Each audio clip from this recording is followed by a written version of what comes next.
Bonjour, je suis le chef Eduardo Mena et aujourd'hui je vous présente un plat, une entrée à mes très cher, que c'est la catalana de langoustine. Donc on commence bien sûr, nous sommes en Corse avec les parfums, donc des magnifiques agrumes. Après on a des fraises, là maintenant ça commence la saison, donc encore ils sont pas magnifiques, donc il faut bien faire attention à trouver les petites qui ont plus de goût. Du pain de mie pour donner un côté croustillant, de la vanille pour parfumer, c'est pas obligatoire.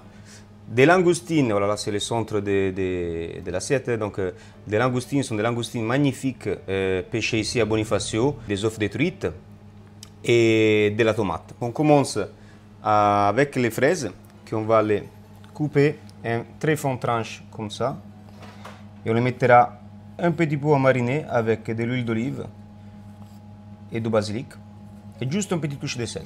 Après on va les mariner avec un petit peu de fleur de sel. Moi je suis toscane, donc bonne huile d'olive. Pas beaucoup, hein.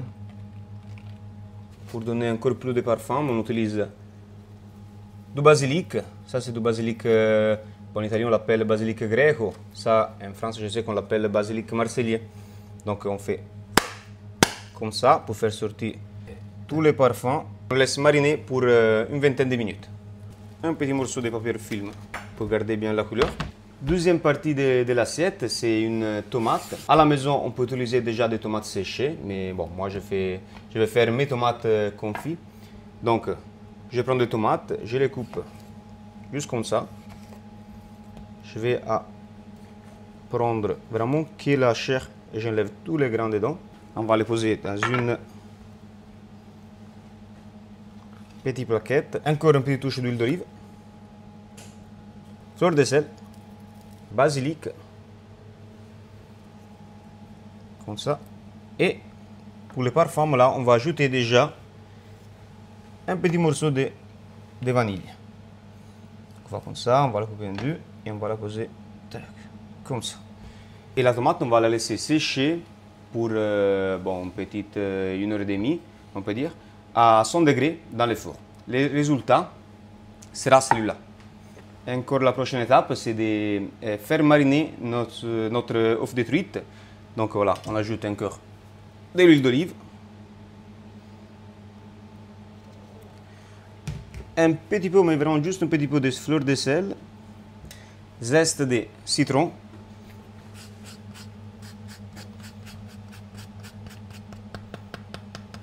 là je vais utiliser de l'huile de liège, que c'est nous qu'on fait, donc avec les feuilles vertes de la liège, cette herbe typique de la Méditerranée. C'est un petit peu comme le céleri. Voilà, on mélange un petit peu. Et on laisse mariner encore. Et on va donner un petit peu de croustillant à la recette, donc on a des tranches de pain de mie, hein, très simple. On va les couper en tout petit carré.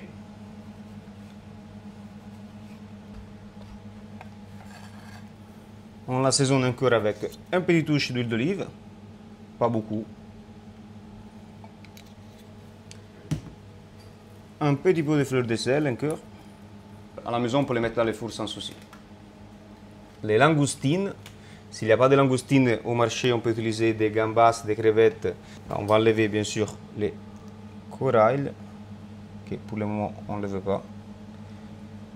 Et voilà, là vous avez la langoustine nettoyée, prête à être utilisée. La langoustine, je vais les couper juste un petit peu comme ça, pour regarder qu'il n'y a pas les petits fils qu'il y a dedans, et aussi pour être voilà, plus pratique pendant la cuisson. Là on va faire une mayonnaise de langoustine parfumée à la vanille.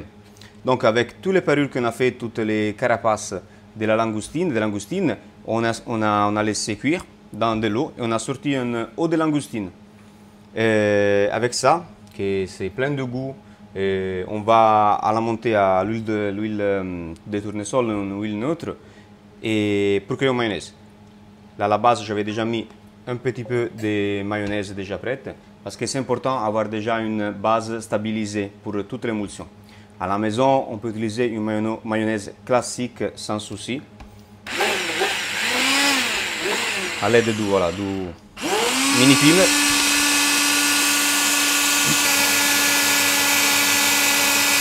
La consistance est parfaite. On va en prendre deux généreux cuillères, comme ça. Et après, on va l'ajouter, on va les parfumer, on peut dire, avec de la bonne vanille.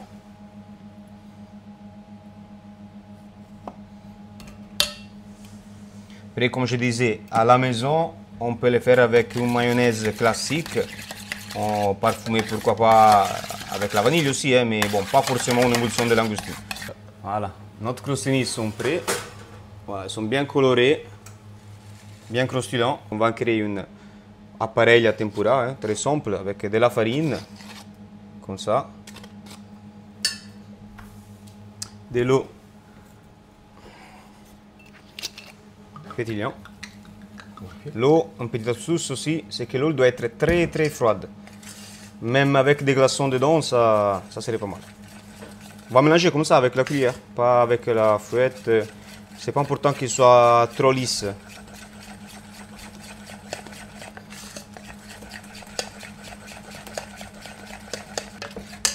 Encore un peu de touche de fleur de sel. Voilà. Et la tempura, c'est fait. J'ajoute un petit peu de farine. Je prends mes belles oranges et je vais en faire des tranches pas trop fins, pas trop épaisses, les plus beaux possible. Voilà, maintenant on va faire la cuisson. Dans la poêle, on a mis juste de l'huile de tournesol, huile pour la friture. Donc on prend les tranches d'orange, on les va passer un petit peu dans la farine pour faire que la tempura après ça va bien rester collé. L'orange on la passe dans la tempura, on lève un petit peu et voilà, on la pose comme ça. Et là, on la bougera jamais plus. On prend les langoustines et on va les poser doucement en dessus comme ça. C'est très important aussi que la langoustine touche pas trop l'huile parce qu'après on va terminer la cuisson très doucement. Bon, moins salamandre, mais on peut le faire bien sûr dans le four.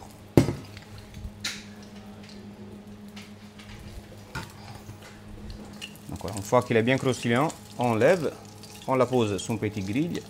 Là, donc on va reprendre notre tomate, on va faire un joli quenelle.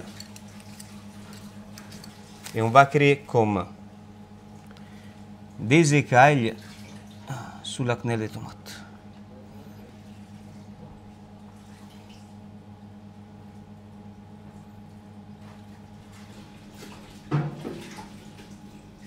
Donc on va reprendre la cuisson de la langoustine et on la va terminer. Donc regardez, il est bien doré et croustillant à la base et cru à l'autre extrémité.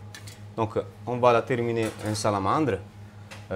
Quelques instants, hein, pas beaucoup en fait. Il faut que la langoustine soit vraiment son maximum expression, voilà, on peut dire. Donc pas cru, pas cuite, juste un petit peu chauffé. À la maison, on le fait au four. On va commencer le dressage. Donc on prend la quenelle, on la posera ici. On prend notre maillot vanille, on va la poser au-dessus comme ça. Bien généreux. Voilà. On va ajouter au-dessus les œufs de truite marinés avec l'huile de liège, les zestes de citron qui donnera un peps et une fraîcheur très important. Et aussi voilà, des crostini hein, pour le côté croustillant. Quelques crostini, pas beaucoup.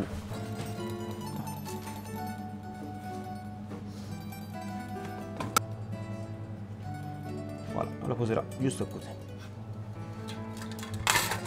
On va terminer, c'est terminé notre assiette avec un joli voilà, point de basilic, pas trop gros. On va ajouter encore une petite touche d'huile. Les plats, c'est terminé.